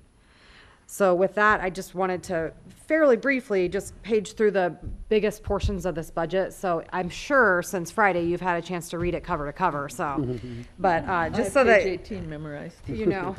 So if you flip to page 5, That's a short page. pages 5 through 24 are the final goals for the district. The first section is the district-wide goals, and following that are departmental goals for each department. So you can feel free to read through those, and I'm sure we'll have a regrouping of those later on this year. But we'd like to point out how much public involvement and board involvement goes into this document. And you've seen this document in draft form and that we review it frequently. On page 30 through 35 is various tax rate information. So you can see page 30 has the total tax rate for all of Urbana for the last 10 years. Page 31 highlights how much individual property taxpayer will pay for various pieces of property for the last 10 years, more than 10 years. Page 32 talks about our specific tax rate and what it's composed of, what funds that we levy. Page 33 discusses the total tax dollars we expect to receive this fiscal year and in what funds. And then page 34 and 35 is a long history of what the Urbana Park District specific tax rate has been since 1998 to today. And lastly, page 36 is a history of our equalized assessed valuations since 1981. I just kind of leave however many years will fit on a page. And, And thank you for not making the print smaller. yeah. So, you can see we've had several years of declining EAVs, and this was the first year that we've seen an increase. So that really helped us this year, because when our EAVs decline, that's when the pie pieces get bigger and the tax rate goes up. So this was one of the reasons that everyone's rate was able to go down this year, even if it was by 1 penny. So growth is good. Yep. And then the budget and appropriation ordinance information is summarized here. This is the same information that was in the draft ordinance that was given to you in June, and it's just summarized in a tabular format here. So the charts I'd like to briefly discuss are on pages 40 and 41. And this page 40 is the same information that you receive in the financial reports every single month in Sum 1 and Sum 2. So Sum 1 is all funds excluding the Capital Improvements Fund, and Sum 2 is just the Capital Improvements Fund. Sum 3 is the district-wide summary, which is seen on page 38, which is just the other two sums added together. So you get a better picture by looking at the sums on page 40, because it really identifies what's operating budget and what's capital budget. You can see on the colorful charts, this is kind of nice to look at, that I think it's important to point out that our property tax revenues compose 73.72% of our total revenue, followed by the second largest source of revenue, which is fees, at only 11.5%. So it's really a huge impact for our budget when we have changes in our property tax revenue. And I'd also like to also quickly highlight the largest expenses for the district, which full-time salaries is the largest expense at 25%, and debt payments is the second largest expense at 20%. So if you don't have any other questions, following that is all of the detail information by department. And if you have any questions, I'm happy to answer them, but I'm not going to go through those tonight. Thank you, Katie. I have the new budget that passed had nothing about tax, property tax freeze, right? No, seemed to fall out, but I think Katie had mentioned there was talk of could come back separately as another issue. Don't Yeah. know. Okay. Hard to guess. I figured because they have no school solution, they really saw the light and didn't. We certainly Makes sense. wrote our letters to suggest how that would hurt us. So I'm hoping there was some effect by all the schools, all the park districts, and all the other groups that a property tax freeze wouldn't help their bottom line. Right, So right. spoke up, Yeah, that's a real but don't know. kind of moment, because that, Right, I'd been right, really seeing that as a pretty big dark cloud. right. It's good. We agree. Okay, I was afraid I'd missed something, and it was No, thank you lurking back there for mentioning that too. us up. Okay. So I think with that, I mean, you've already motioned and seconded, but Just want to get that This is discussion portion in Yep. there, yep. Discussion. Okay. Okay, so this requires roll call. Aye. Aye. Aye.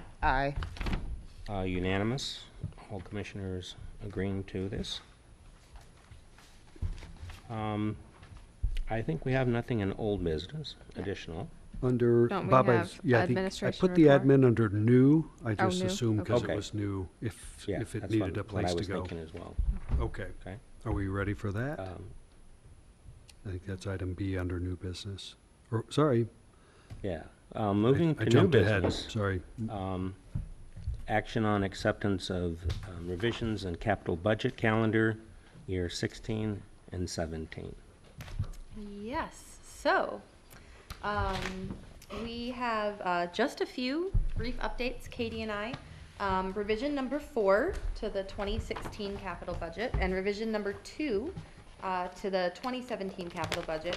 Most of what both of these revisions did was actualize the numbers for 2016, as you know, that year is actually starting to slow down and finish up in a number of ways. And 2017, as we found out, you know, we finished, nearly finished all of our equipment purchases. So we know what the actual numbers were on each of those vehicles and equipment pieces. So under 2016, for example, you know, we know how much we received for memorials and special requests now. Katie also, under the Crystal Lake improvements, you'll remember that we did a $500,000 transfer from the general fund to the capital budget to help go towards Crystal Lake projects that we have. However, we decided to separate those out into 2 different budget lines to track which of that was bond money that has to be spent within 3 years and which of it was the general fund transfer that does not apply to, those rules don't apply to that, so that we can track those separately. And then under contingency, we had a number of things like the Leal Gazebo roof, the Phillips Recreation Center improvements, sediment basin, and Crystal Lake improvements that those numbers were approved through board motions, board actions, and contracts that, you know, we said that we would allocate $46,810 of sediment basin improvements, sediment basin work towards this. So we wanted to have that reflect in the actual revenue of the budget, or the expenses of the budget, pardon me. Which isn't to say that we're going to spend all of this money, all of that $46,000. That includes the contingency amount on that contract. And so it's possible, the way Katie and I have decided to do it is that, and you'll see this actually, a perfect example of it just above in the gazebo, 2 lines there, that you'll see that those numbers have now gone down from the previous revision, because we've released the contingency from both of those projects, that we do not, that we know that we don't need to use it, that we don't need to spend it.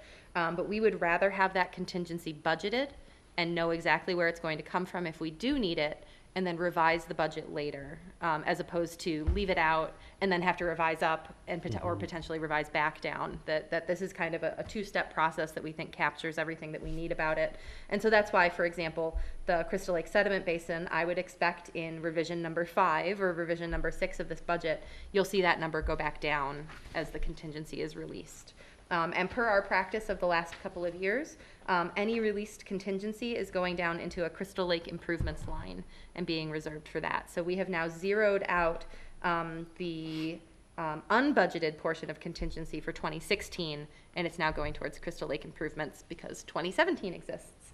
And for that budget, like I said, we actualized the numbers for the equipment. We did also actualize the numbers for the demolition of 901 North Broadway, which came in, we had very competitive, aggressive bids for that project and ended up saving money based on what we'd budgeted. So that's moved down to contingency.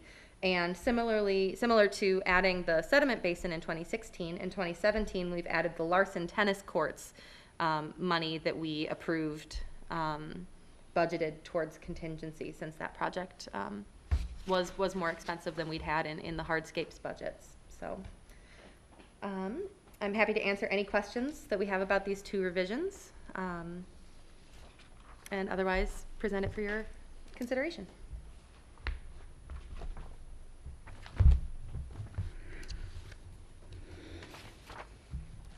I move we approve revision number 4 to the 2016 capital budget and revision number 2 to the 2017 capital budget. Second. Okay, this requires a roll call. Aye. Aye. Aye. Aye. Moves unanimously. Moving on to new business, administrative report. What was it you wanted wanted with them. Yeah, well. I'll let you comment, You let me go? Bob. Yeah.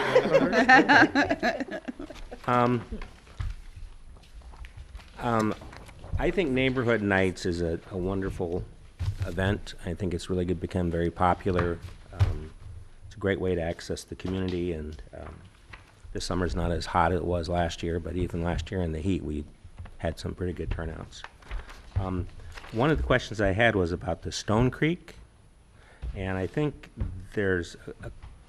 I think that we do a great job in reaching out to the community, and not necessarily just Urbana people, but we reach out in ways to include lots of different people, lots of different organizations, get cooperation.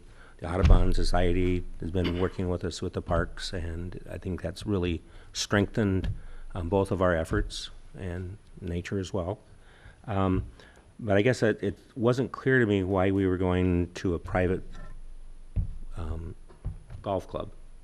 I think one of the responses I got from somebody I know was, aren't you giving the business to Addie's restaurant? Because that's right next to the golf course entrance. And so it looked as if we were supporting a specific restaurant, and that's not a restaurant in the city. So it's like, well, why do we do it there and not do it, at Milo's, which has a pond and a nice grass area? We could have a band there. Or how come we're not doing this at the Urbana Park District or the Urbana Golf Club, which is right next to one of our signature parks?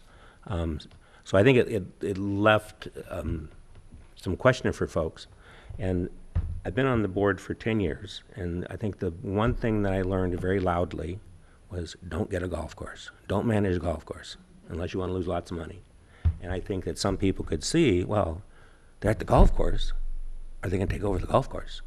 And so I think it's really important that we're clear about that and make it clear to the public if we are thinking about managing a golf course. Well, those are very good questions, Bob, and I think we have some good responses. I think, as we continue to find success at Neighborhood Night, there are neighborhood parks we don't go to, or we've been to, or we've moved around over the years. But as we start looking at that part of Urbana, there isn't an immediate park for that large of an area that is ideally suited.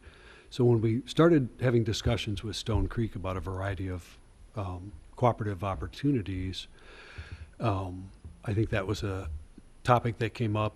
I was certainly one that supported and recommended us to do that as a way to make a connection. The people that live there pay their tax share just as much as other people do.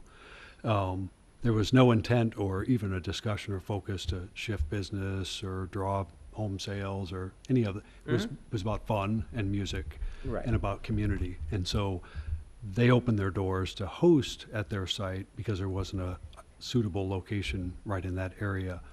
I don't think we've had a history of, supporting businesses or unless they were, perhaps sponsoring an event, have it in their backyard type of a thing. There's certainly the opportunity for Stone Creek to sponsor an event in the future, but really wanted to just see if it would take interest. And so they put us out on the backside of the veranda, not on the veranda, but basically on the ground next to it. It was a little bit of a trial too to see would people come, would it interest that general vicinity. We also find that people travel to the different neighborhood nights, so they would go to any location essentially that we host it. We do other events in other neighborhoods that we don't do in other neighborhoods, and so I think we have some history of doing that, like Jetty Roads Day, where we don't do that in every other park in Urbana, but it's sort of a unique thing to meet the interest of the people that are in that neighborhood area. And so I think we'll do our post eval and look at the numbers and see is that a good location. Maybe there's an alternative location. Maybe they wouldn't want it back or see it as an opportunity. But it was really of how can we start working with Stone Creek and the Atkins Group in ways that we haven't had success or operating. We also, in that meeting that drew us together initially, looked at how can we begin working with Visit Champaign County for some of these national events. So we were looking at like a beanbag toss opportunity and talked with them about that. Would they be willing to host? And they would be willing to host those kind of events. So not to say there aren't other locations and within that discussion, we determined that particular location wouldn't host the entire tournament, so it ultimately wasn't a good, we talked about pond management, goose management types issues. They have a number of ponds out there. They have equipment that's specifically related to how they harvest some of the materials off the lakes, how they use dogs, so it was an information exchange. Could be potential sharing, or, you know, just what are you doing, how's that work, and what are we doing? So it was really a combination of discussions that kind of came together that led to the, hey, would you host that, would we try it? How was the attendance? I'd say it was about average of the others. It wasn't necessarily jam-packed, but it wasn't the least attended either. It was, you know, a good showing. Band was good. I think everyone had fun. I think the people involved in the Park District event were outside and around the band like they always are. So I'm not really sure, you know, other than the restrooms that were used, you know, I'm not sure if we threw business their way, you know, to be, you know, to address that. But it was really about how do we do cooperative things with groups that potentially want to help us, but they also have challenge, you know, in the sense of they'd love to see their neighborhood filled up with houses. That would help us. So we said, well, gee, what can we do to create more neighborhood, more community out here? So could we host an event to show that you're part of, because I'm sure there's a lot of people that think that's a separate, private, almost gated type, you know, sort of community. It's not. It's a public site. They have public trails there. And the so golf it's really, course is public as well. correct. And so it's about building, you know, relationships with new partners or potential partners. Your point about the golf course and, you know, is the Park District, certainly a good question, but I don't think we would, you know, realistically be able to entertain an idea like that. Right. Oh, don't you think it's a good idea, Kirk? No, I do have You to. like to run a golf course. I just have two comments. I agree with everything, and Yeah. I agree with your comments as well. But I think it's important to number one, the dog park neighborhood night, which is the one that it took the place of, has had a low attendance for the last couple of years. So we were trying to think of something different that we could do, a different park or where we could go. The one at Stone Creek did have larger numbers than what the dog park's been having over the last couple of years. And the dog park doesn't really have a Well, neighborhood. I was going to mention, most of the Right, properties right, are right. not They're even not in in the the Park district. District. Yes. So we could be criticized, why are we serving primarily an out-of-district neighborhood area? Again, Right. the membership of the dog park are interested in doing that, and it creates community. So that's sort of where we Yeah, connect. right, yep. And my last comment is when I think of underserved, I'm not only thinking of the Learman lower income housing. I'm thinking all of the people of Urbana and who are we not reaching. And I think Absolutely. the Stone Creek neighborhood's also one of those areas that we're not seeing in our programs. And so while we were trying to work with the Atkins group and them at Stone Creek, it was also a way for us to try and reach out. Right. So we're doing a lot of reaching out in a lot of other areas, and this was nobody's criticizing on that one, but this one seems to be a little touchier. But Yeah. so that was our goal. I mean, our main goal was trying to find something new and exciting.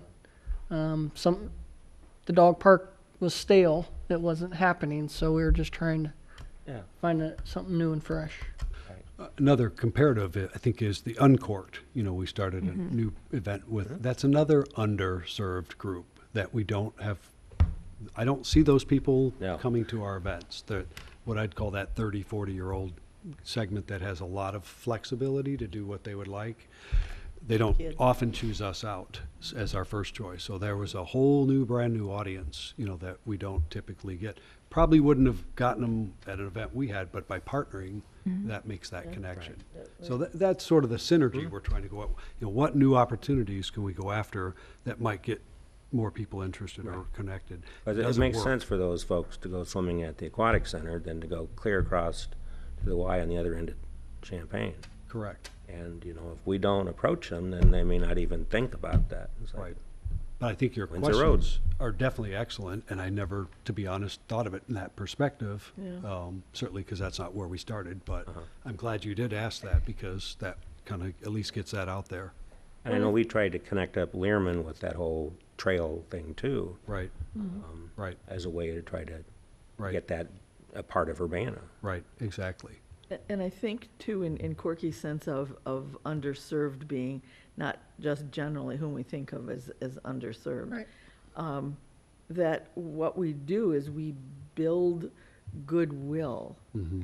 because, oh, they had something in our part of town, and if we have to go in, for example, to have a referendum, then people will say, oh yeah, my tax dollars went to this. They've seen something positive from the park district, and maybe they don't quite make that direct beeline from something that was there to their tax dollars, but it gives them a sense that the park district is in their neighborhood. And that's very fun, and that's the important. same thing with the Uncourt.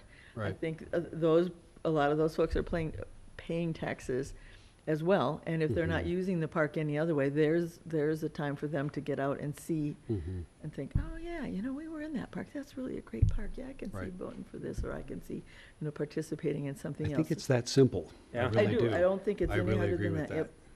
Another Wedding example reception is at the barn. Another example is us working with Clark Lindsay Village and seeing how together we can reach more older adults in Right. our community. Right. So, I mean, Of I got all lots types. and lots of those scenarios. So I don't mean to be a little quick to jump on, that. What do you mean? Why you question that? Right, It's not right. that. It's just we're doing We're a lot excited. of different things Yeah. in a lot of Right. different places. Right. And that creativity is really important. It is.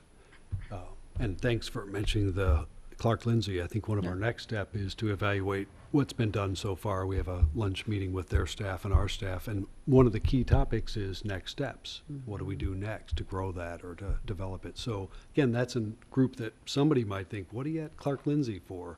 That's some of the, higher cost, to live there, neighborhood. But it's really about the people that they're willing to bring in. They're open to others. They don't need to be residents necessarily in all their thinking. So just trying to grow it. Is somebody from the Nature Center going to Clark Lindsay Right now. and giving a program? I'm not sure Corky Yeah, would know yeah, our we've program been doing schedule. some programs there. I know we've done it. Yeah, But Savannah's right doing- now, this summer, we have I'd say a part-timer that's hired between the two of us. They work a couple days with us, couple days, that alternates 2 days, 3 days, 2 days, 3 days every other week. And they're looking at all of our programming that we do, all the programming they do, and how you can combine all that, and then what more could we add by, investigating other park districts up north and what kinds of activities are offered there. So it's kind of this person's job is really to create something, not necessarily full-time as of yet, but Right. more of an ongoing part-time position that we can really grow. Because it is their mission at Clark Lindsay. Part of their mission is to reach their underserved, and that's people who don't live with them Yeah. in their facility. One more example that I think sort of rounds that out is we're seeing new opportunities working with Urbana Free Library. They do fantastic programming. They do their own thing and they got their, but we've been having discussions. We have lots of overlapping situations. Summer is a big time for both of us. Working together, we know we can serve more people, and they're really committed also to looking at underserved economic situations, people that don't normally come through the library doors. So how can they creatively work in another way, working with us to reach, and we reach together. So I think that's, they say the new way is partnerships. It really is, because Right. we know the resource to do it separately isn't, and that talks about siloing and how do you look at your services. So we're probably forced, but we're always good too at reaching out and bringing groups together and, making a home for everybody. Not all of them will be very super successful. You try some or they go for a while.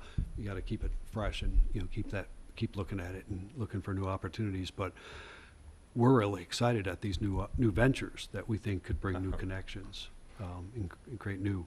Well, and I think that senior person would be great to have them have 2 hours at the county nursing home to do programming. They're going to thought get, about that, they're yeah. going to learn from both what we do best and what Clark Lindsay does best. And they're going to have the program already in their head and the materials in their booklet. They can just go down to county, make out a copy, give them a couple hours of time, and that's 20, 40 people that we normally would not see at all in parks. And of Yeah, I course, mean- then their families are going to be supportive because we're helping their family. So that's the kind of creative stuff that we need to do. And my mom is a big fan. She lives at Windsor of Savoy, and she's a big fan of Savannah's programs. Traveling. Right. Right. It's just, I mean, it's really wonderful, and I gather that there is never a small crowd Well, for that, and that's, isn't the Windsor located in Savoy? yeah, So yeah, that same exactly. sort of open criticism of why are we doing programs in Savoy? Well, it's really about reaching and touching people's lives and making them better. Well, and we do nature well. And that's Pay our- for that's it. kind of our Exactly. calling. Right, right. Right. And we have the facilities If they and the wanted staff. tennis, they could go to Champaign. Right, to do that. And I think that's reasonable to sort of accentuate your high-level facilities that you do have and try to make more of it. So Right. I think those are all good thoughts and And good there are ideas. plenty of park supporters who live at Windsor, you know. Absolutely. Yeah, And voters, Right, yep. so. that's right. So do you want to say something?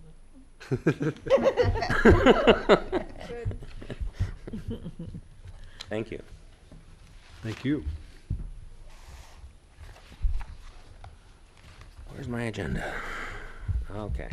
You're to the end of it. So, Do you want- comments from the commissioners? Want to move to approve the admin report? Oh, Did I not thank you, do that? Katie, for, Well, since we pulled it. Oh, yeah, Yeah. yes, we do. Yeah, Oh, yeah, yes. Right, thanks for, I move we approve the administration report. Second. Is that a roll call? no. All in favor? Aye. Aye. That's what I was warned not to let happen. Commissioner comments?